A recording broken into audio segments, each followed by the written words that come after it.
I've been thinking so much over the last couple of years that we need to create a completely different financial system from the bottom up.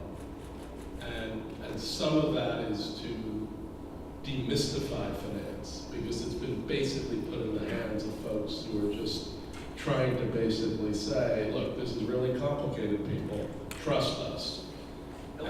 Don't worry about it. No. And what it's led to is an enormous amount of predatory and almost parasitic kind of finance in the US.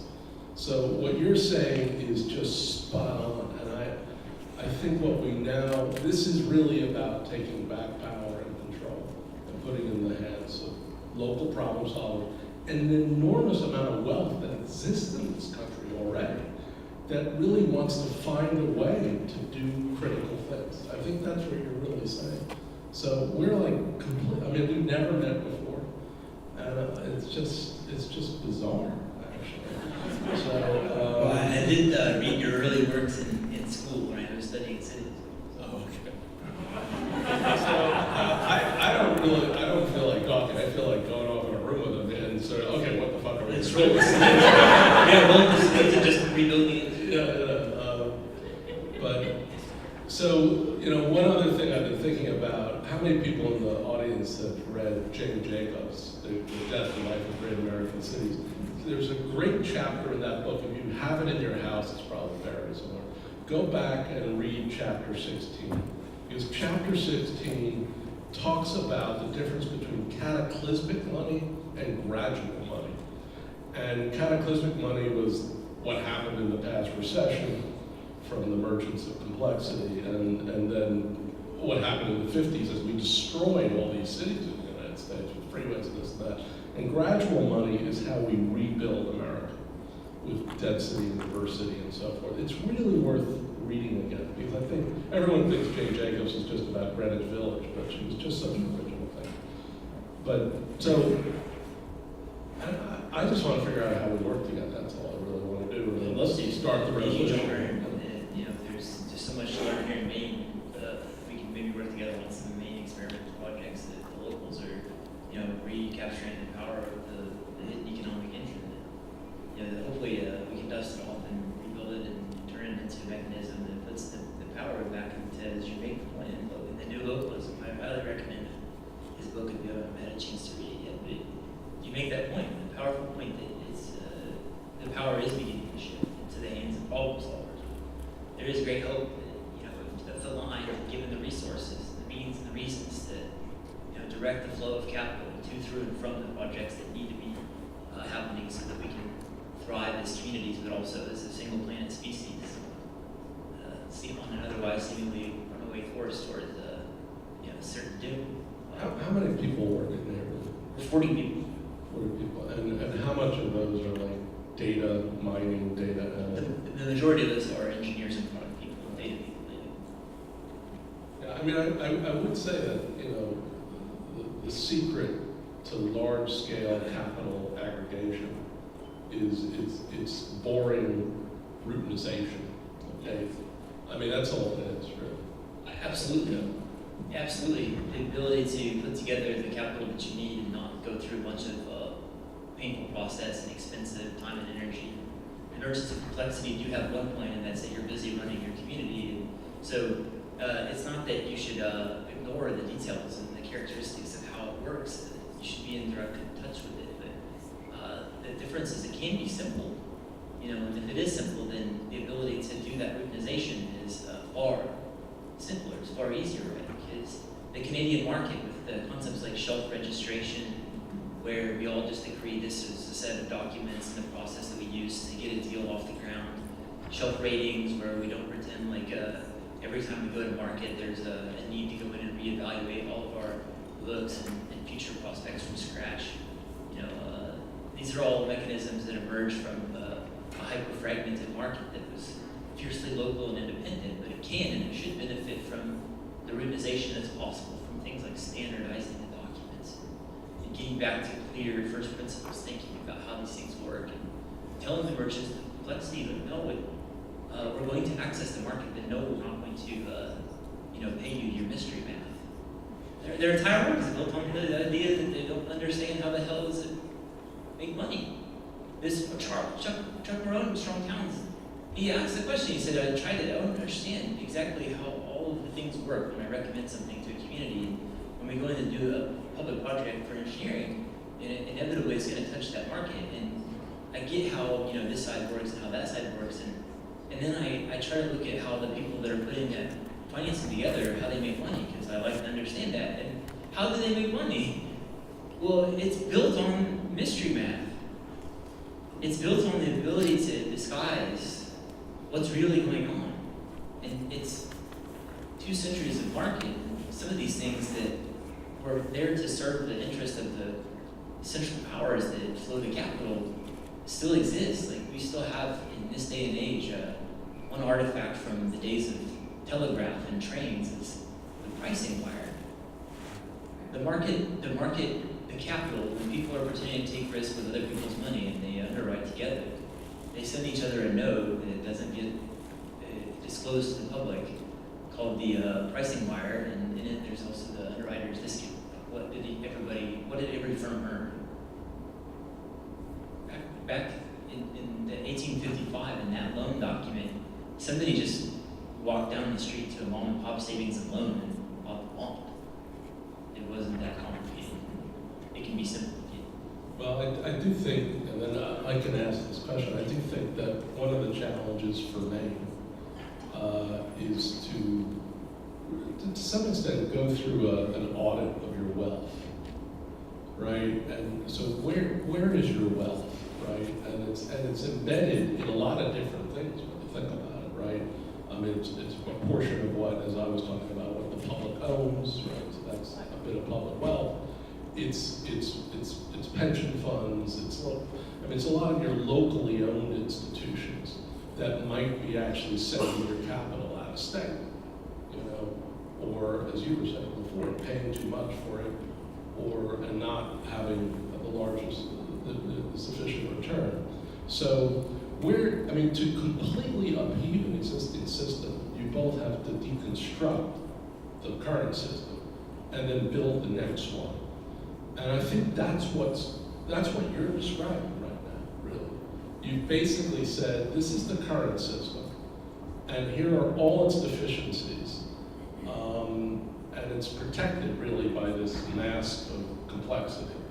And here's the next system that we have to build by routinizing, whether it's community broadband finance or other kinds of locally driven finance, right? So this stuff just goes unbelievably boring so fast.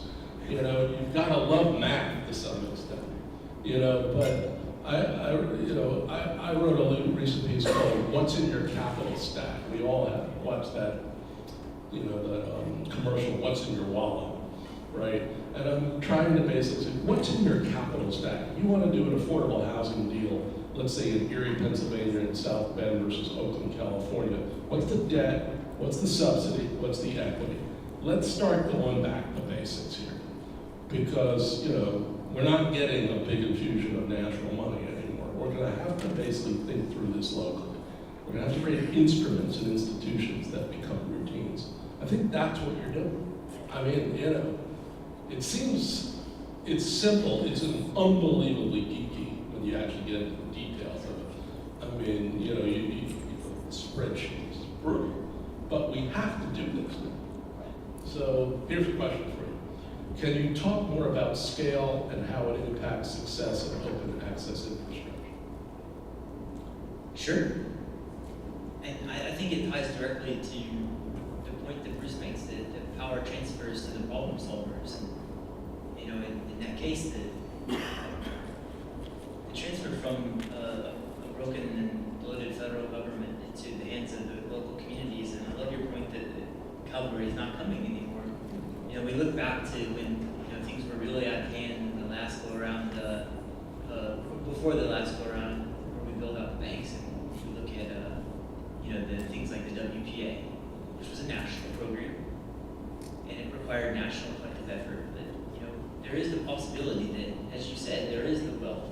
It does exist. At the latest Fed Flow of Funds report, which comes out every quarter, there was in the order of $12 trillion of cash and cash equivalent wealth in the United States. And the market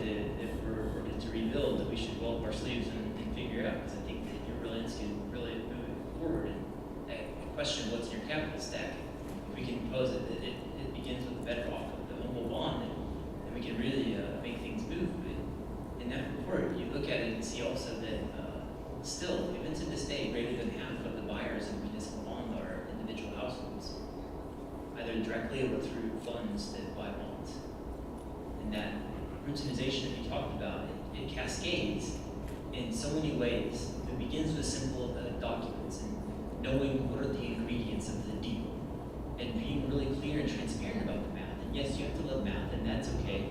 And you can have the libraries that are built by bonds to go and read about new math concepts if needed, but the point is that it should be very simple. The origin of that market is as an extremely simple IOU. We're going to get together and we're going to build a canal and we're going to loan ourselves the money. We're going to pay ourselves back and we're going to have a coupon that every couple of months we can redeem for a simple interest payment. And that's the extent of it, right? From there, it's into, very quickly it can fall off the cliff and go into really complex and crazy things that might not necessarily be in the best interest of the community or the investors. In the case of scale, we see proper high-functioning scale as a mechanism of starting from first principles and getting the right atomic unit correct, which is that simple agreement and the simple math, and using computers to do all the boring and unsexy parts built from that mission of connecting communities and capital to make sure that the process is as smooth and painless as it can be, but it is built in a way that if you want to borrow $100,000 to get your network started in one neighborhood where you know the demand was already proven, then borrow another $100,000 for the next neighborhood once they all get jealous that their rivals across the road are wired and they're not. And you kick off a cascading mechanism. You should be able to borrow exactly what you need, exactly when you need it to build that. You shouldn't have to raise taxes because we're not trying to make a bunch of money up front, which is how a lot of the projects that kick off today do. But that scaling mechanism starts with the right atomic unit and the right atomic access. So we're like in violent agreement up here, so this is going to be sort of boring. I think that one thing to think about, what we need to do collectively, is to create a new set of instruments, intermediaries, and institutions. What you're describing is a radically different kind of instrument to basically aggregate capital, local capital, for what we want, right? The other thing to think about, and maybe because there's a question of here, how to identify, prioritize, and audit and stress test local institutions, and then what? What are the next steps? So, two things that could happen in Maine. Intermediaries, right? You've got a lot of towns and a lot of cities. You may say you don't like government, you got lots of it, right? The question is whether you have intermediary structures so that all cities and towns can work together to basically recognize these new instruments, begin to engage with, and begin to understand how to aggregate local capital. In Sweden and Denmark, what all the cities do together is they come together and negotiate with financial institutions, the national government, and technology companies. It's called Communivest. So what they've done is basically said not every city is on its own bottom, and people either die or thrive depending on what happens. And the role of constituency groups is not just to lobby, Augusta or Washington. It's to basically understand collective market power, right? So you can have new intermediaries in this state if you want to, and it doesn't take that much. And then in terms of new institutions, I would say that what the U.S. now needs to think about are new development corporations that are public-private, new catalysts for entrepreneurialism that are public-private, and new efforts around skills preparing, talent preparing that are public-private. All the examples exist in the world. We don't need to invent this stuff. It exists. Some of it exists in the United States, and some of it exists in Europe. And what we now need to do is, just as you're like demystifying finance, we now need to demystify the governance of new institutions so that we can come in and actually create value and then capture value for our cities. So development corporations like Cincinnati 3CDC, entrepreneurial catalysts like the New Houston tech effort, and then on skills preparation, just go to West Philadelphia. They have sorted out a new way to basically take disadvantaged kids and move them into decent jobs in relatively short periods of time. These are public, private civic institutions. We just now need to scale and replicate them fast. Spot on. And make use of the tools that if we recast them, we can put them back into the right hands. Those institutions that span public and private. What if you give me an idea that what if Grossmart, Maine, leading the way on helping each community in Maine approach growth and maintenance of existing place methodically and have that purposeful, not just deliberate, somewhat slow, Jane Jacobs, path to putting things together, right? There is a concept of being a conduit issuer, of using collective power at the state level, even as a non-governmental organization, to have the ability to help communities that want to use that market to get their things done. Well, then maybe Grossmart, Maine, with its leadership, can help to organize that type of local capital formation using the old instruments, right? As either a conduit issuer or as a mechanism at least that can educate communities on how to go about doing it in the right way. The smart growth movement already begins with a really smart mechanism to put the capital together. We have countless examples. One heartbreaking example is is it raining outside? It sounds like it's raining. Maine gets great water, and Southern California, there's not such great water. And there was an example a couple years ago that it was breaking for us because we were listening to this over and over, where there were people on the ground, problem solvers that knew how to do something that can help solve the problems that they know better than anybody else. And then when it comes time to get the money, they have to jump through hoop XYZ. They have to, what if it's green instead of blue? We would really like it to be green. We want it to be 10 times larger than it needs to be. All this crap that invisibly guides the nature and scale of the outcome, even if the really smart people that are working their asses off to do the thing on the ground know how best to solve the problem. The solution is informed by how is the capital organized and from where does it come.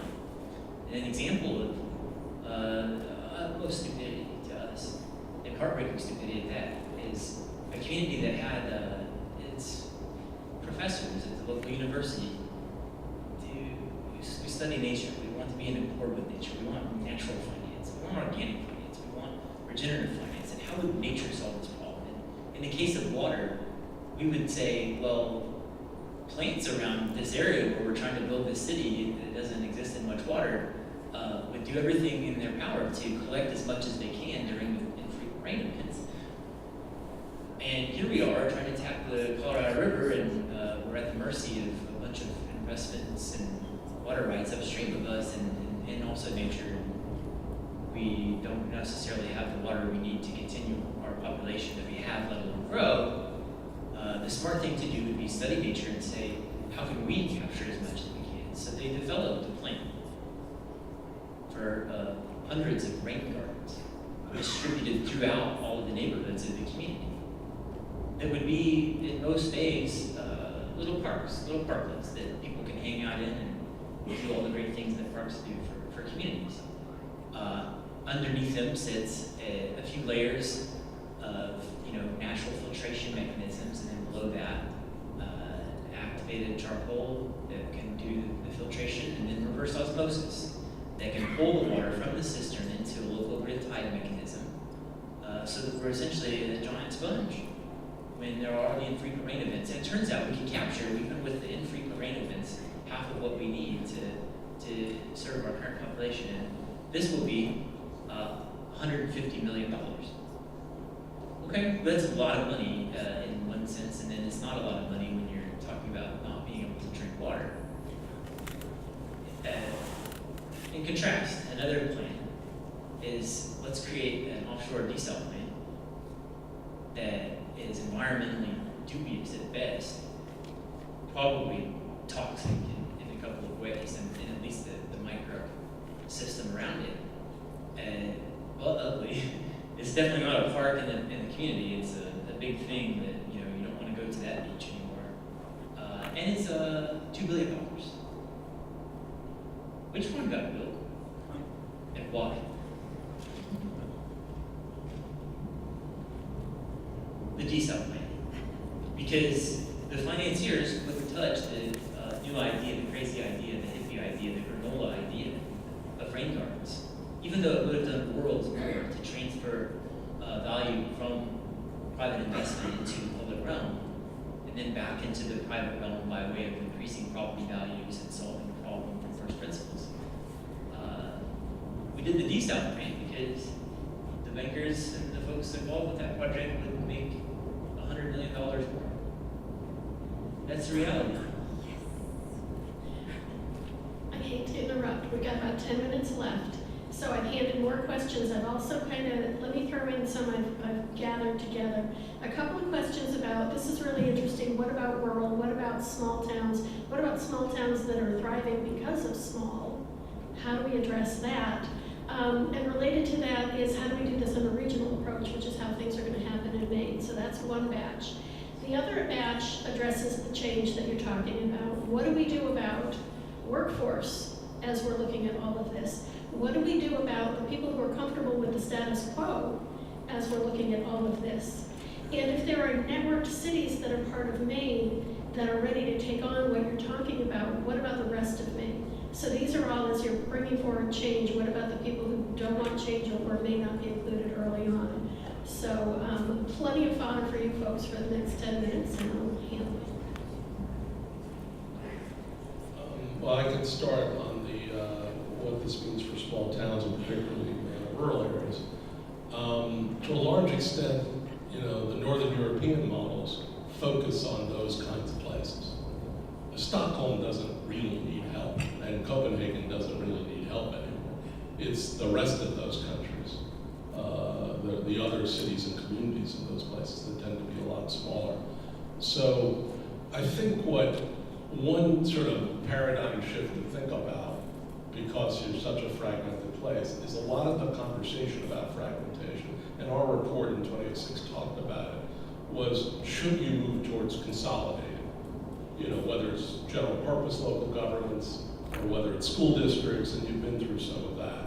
I think what this path basically says, how do you think about collective action of networks of hundreds of places that really could come together and create almost like a finance lab, essentially, that could understand how, okay, what are the kinds of instruments that might actually help all these places if they adopted them, or since many of the main places have common geographies, you have these main streets, you have certain kinds of bones that actually repeat themselves around your state. That's called like an asset class or an investment sector. So you can actually create funds, and there's some new federal tax incentives that might help here, that could fund multiple cities around common geographies. So it's not that every city has to go by itself and try to raise the capital. So I think what probably has to happen in Maine more than most states is change the conversation of what you do in a sea of fragmentation from the only way forward is to consolidate, which is usually a political no-go. People like the name of their town, they like their high school mascot, they don't want to get into all that stuff, to some kind of collective action intermediary, where the market power of different towns or the similarities across different places are unveiled so you actually can access capital. Again, these intermediaries exist. They don't exist in the United States. They exist in Northern Europe, right? Now, Northern Europe is treated as a cartoon by the US. Oh, they just tax and they like to cycle and all that kind of stuff. Actually, I've never seen a group of people who are more sophisticated about markets in my life than the Nordics, the Dutch, and the Germans. They totally get how to basically create value, capture value, and have a virtuous cycle of reinvestment. But it's by creating a collective market power, right? These are not left-wing socialists, right? Even though they have a wonderful safety net, et cetera, et cetera. These are folks who understand how capitalism can work for people and communities. So if you haven't jumped, maybe you should have a Gross Smart Main meeting in Copenhagen next year. I know we're close to that, but, you know, but it's more to sort of take some of these proven institutional intermediary solutions that enable you to get past fragmentation. And that enables also to sort of cure some of the urban-rural rift. So that's one of my... Spot on. The ability to organize and to share information and resources and, you know, become a mechanism that help to organize the community and organize the capital. You know, that's essential. In the very small towns, it's also essential that when you do go to create your next step of projects, you remember that the world's changing very quickly. And it's very important that you do all you can to be resilient and self-reliant, interconnected but self-reliant. And among those projects include, you know, well, you need to be damn sure that all of your community is connected, and that ties to the workforce question. If we want to recast the workforce and the changing of the exponentiating pace of technology is changing all sectors. And it's transforming the way the global economy works. The connected factory is in charge of its own destiny. And the unconnected factory is irrelevant. The connected household is able to gain the knowledge and skills that it needs. Future of schools, it might not be the consolidated school building that's the $30 million new shiny building with a new stadium with the unified mascot. All the mascots got together and made it and created some new collective identity to preserve the heritage of each individual mascot. It might be the library, like the library of Milwaukee, where we go and we can learn about you know, these crazy new programming language, and fix our bike, and do these types of things, and retrain ourselves, because that was a resilient move. So it's about recasting and making use of what we already have, right? And putting it to work, and it's really tough if you're a very small community and the merchants of complexity left you in a place where you have to wait 5 years to put together a lump sum general obligation loan with hundreds of projects because it doesn't make economic sense to borrow what you need when you need it. So when you go to build, and you do a great job of making sure that you're resilient. I think that's to both. You know, I would say, I mean, obviously we didn't write the new localism thinking about Maine. And frankly, Jeremy and I started writing the new localism thinking about populism in Europe, and then decided to start writing about the US as well after the Trump election. I would say Maine, what really sets Maine apart in so many respects is how quintessentially local you are. And you're local not just because you have a gazillion towns. You're local because you have all these community banks that sort of survived the sort of consolidation of the financial sector, right? I mean, we were at the Bangor Savings Bank headquarters yesterday. You've got coastal enterprises. You've got a lot of localness here already. The question now is, can you connect the dots in some ways with a little bit more, you know, sort of collective action across multiple sectors, whether they're municipalities or whether they're different corporate, you know, philanthropic, university, et cetera. You've got a lot, I mean, you have a lot of these separate kind of institutions, whether they're NGOs or for-profit or public. The question is, can you now connect the dots and really have an effort, fund Maine's future, right? That's basically, so we had charting Maine's future. Well, how the hell do you finance it? I mean, it's really the question. From Mainers. From Mainers. Starting with Mainers. Yeah, starting with Mainers and starting from all those people who come in the summer and you don't want to be a cheap date, I mean, basically, you know. So, they invest in the place they love. Exactly. Even if they don't love. There is so much more wealth here. You don't have a capital problem. You have an organizing problem. You really have an organizing problem. But you know, so I think this would be I mean, and all, you know, I've been to so many fintech incubators and accelerators around the world, which, you know, God knows what they'll do will just, I'm sure, strip wealth out of a lot of communities. But this is a different kind of fintech incubator, right? I mean, this is a way of really connecting across these multiple stakeholders to identify and then deploy wealth through these new instruments. I mean, that's what you can do. And you're so far away from the center of power in Washington, you can just do it. Just do it. I mean, what are you waiting for? And the midterms? I mean, you know, the blue team and the red team, we know what that's going to be. It's now deeply in our system, and it's completely poisonous, and it's horrible to think about. But there's enough wealth in this country. There's enough wealth to basically build the next system. And now, with that, we're going to shut up. And I know Nancy.